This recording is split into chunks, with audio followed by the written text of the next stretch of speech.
Shalom jemaat yang dikasihi Tuhan, kiranya kasih karunia dan damai sejahtera dari Allah Bapa dan dari Tuhan Yesus Kristus menyertai saudara-saudara sekalian.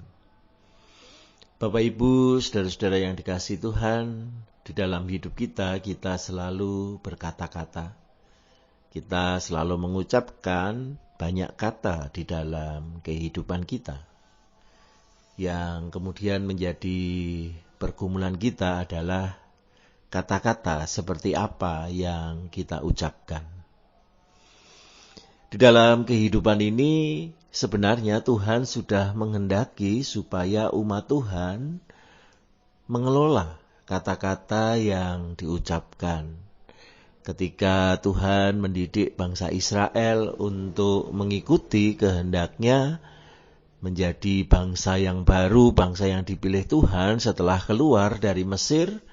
Dari 10 perintah Tuhan ada satu perintah yang terkait dengan kata-kata, yaitu perintah yang ke-9 yang berbunyi demikian: jangan mengucapkan saksi dusta tentang sesamamu.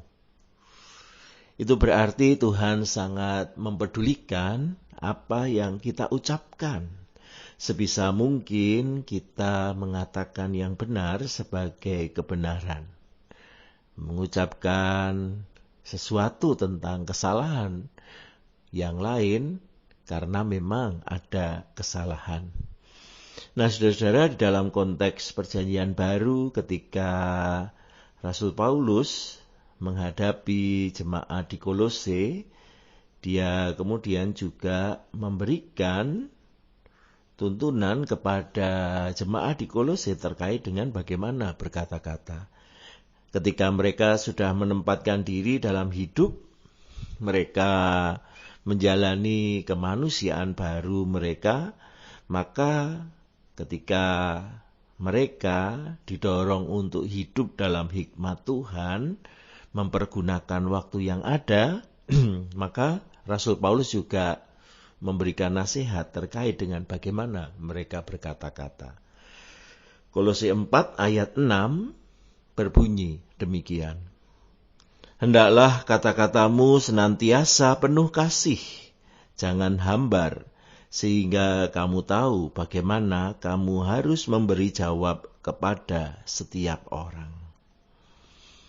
Melalui perintah ini, Rasul Paulus mendorongkan supaya kata-kata yang diucapkan oleh jemaat di Kolose adalah kata-kata yang penuh kasih, yang membangun, yang membawa berkat.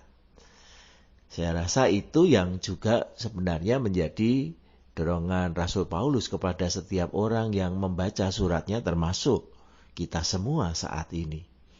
Supaya kata-kata yang kita ucapkan, motivasi terdalamnya adalah kasih, baik kepada diri sendiri, kepada orang lain, dan kepada apapun juga yang ada di sekeliling kita. Karena kalau kata-kata itu kita dasari dengan rasa kasih yang dalam, maka kata-kata itu akan memiliki kekuatan di dalam kehidupan ini. Kekuatan yang membangun, yang membawa berkat. Rasul Paulus menyadari bahwa ada kata-kata yang hambar, kata-kata yang sifatnya hanya permukaan saja, kata-kata yang diucapkan sebagai bagian dari basa-basi, jauh dari motivasi kasih yang sebenarnya dibutuhkan untuk memberi isi bagi kata-kata itu.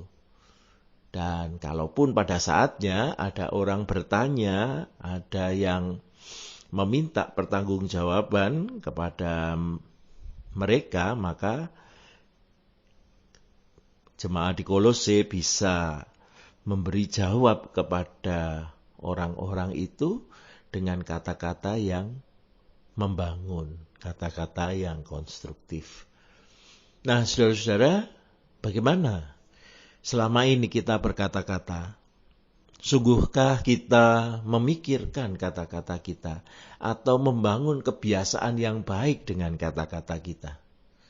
Bersediakah kita mengevaluasi diri terhadap kata-kata yang kita pakai waktu demi waktu?